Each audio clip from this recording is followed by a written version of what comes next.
This week on Technique Tuesdays, 2 championships in one night.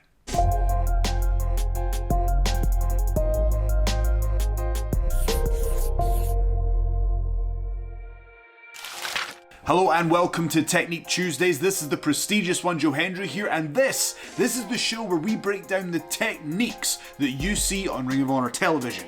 And this episode, we are going to take a look at the historic evening that Tracy Williams had at the 19th anniversary show, winning not 1, but 2 championships in Ring of Honor. First of all, our wishes go out to Dragon Lee, who underwent surgery, and we wish him the very best. But with his absence, the titles still have to be defended, and the Ring of Honor Board of Directors decide that rather than vacate the titles, they are allowing LFI to select new participants to defend those titles.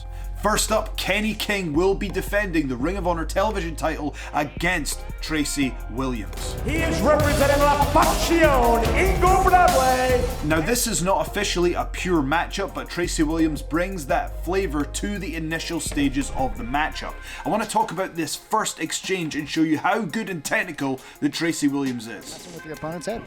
That's something that Kenny King's done so well, as we see a snapmare takeover. Traps the arm.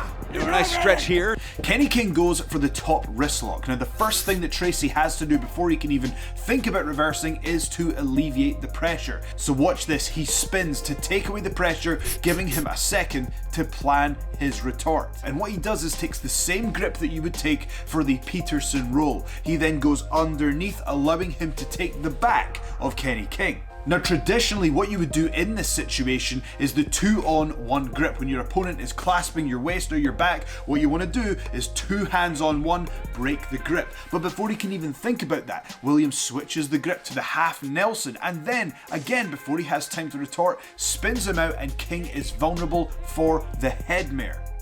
MMA legend Daniel Cormier says that the key to success in wrestling at a high level is goading your opponent into defending one attack and then switching to another. This is exactly what the challenger displays here.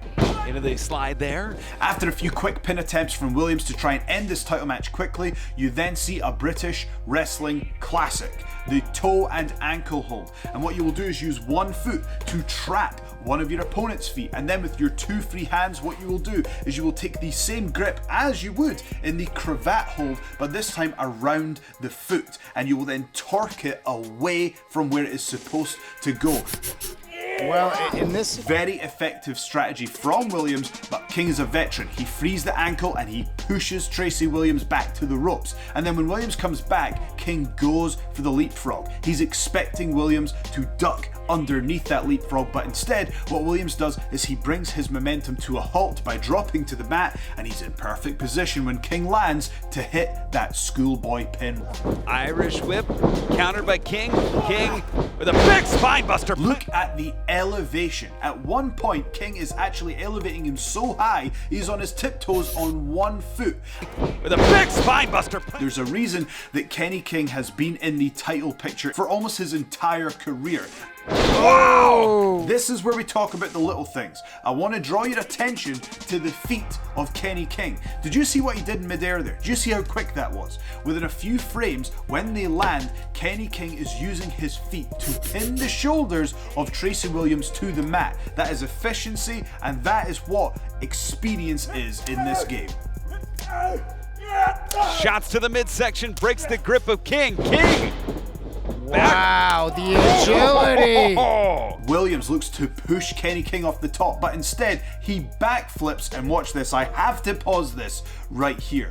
Anybody else would be landing on their neck right now and their career would be over, but watch this. In midair, Kenny King puts his hands down. He rolls through and he's on his feet. Now watch this. He goes straight in for the attack once again and leaps right to the top rope with a kick to the side of the temple of Tracy Williams. Unfortunately for King, Williams has one of the most innovative movesets in all of professional wrestling, and this is a personal favorite of mine, the Turn Buckle Ddt. Next! Oh! That's signature DDT on the top turnbuckle! Oh, turns him inside out there. Yes, there is a very thin aesthetic layer of padding on the turnbuckle, but underneath there is a massive metal hook that if you're a 220-pound Kenny King falling from midair, you are going to hit with extreme force. Tracy quickly follows up with the discus lariat that Stan Hansen would be proud of. Amy Rose slides the Ring of Honor World Television title into the center of the ring, and there's a moment where King and Williams lock eyes. Who's going to get to it first? Well, if you want to see what happens, you know the drill. You have to go to Honor Club to see the finish of this match. Next up, we've got the Ring of Honor World Tag Team Championships. It's Tracy Williams again and Rhett Titus facing Kenny King and Lebestia. Now, we saw some technical wrestling at the start with the last match.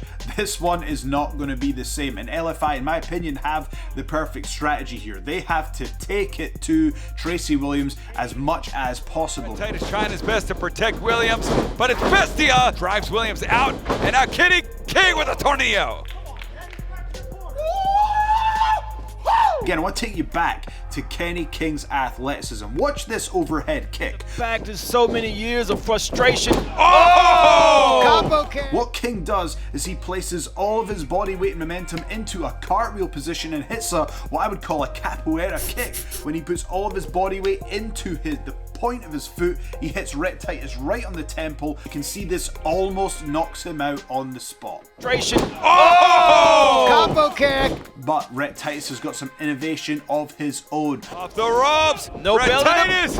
Belly. Sticking with Rhett Titus, let's look at his evasion here. He goes for the up and over. This is one of the best up and overs I've ever seen in the business. He lands perfectly and then goes for the monkey flip. Look at that monkey flip. Gets Whoa! him. The monkey flip gets such a distance, it almost kicks Kenny King in the head, almost cleared the entire ring. Transitioning from there, Williams hits an absolutely brutal pile driver, as vertical as it could possibly be. Drop kick. Oh, here we go. Here we go. Lebestia, however, is going to answer back with an even more brutal pile driver, and check this out. It is a tombstone cradle pile driver. No. Oh, God. Let's fast forward to the end. We're left with Rhett and Lebestia. Rhett has gone once again for the up and over, the monkey flip, as we've seen many times in Ring of Honor. If you go for the same move twice, the second time, you sometimes have difficulty because your opponent can scout it. Whoa! Goodness. However, once again, Amy Rose finds herself at the center of controversy. She slides the chair into the ring. What's going to happen this time, folks?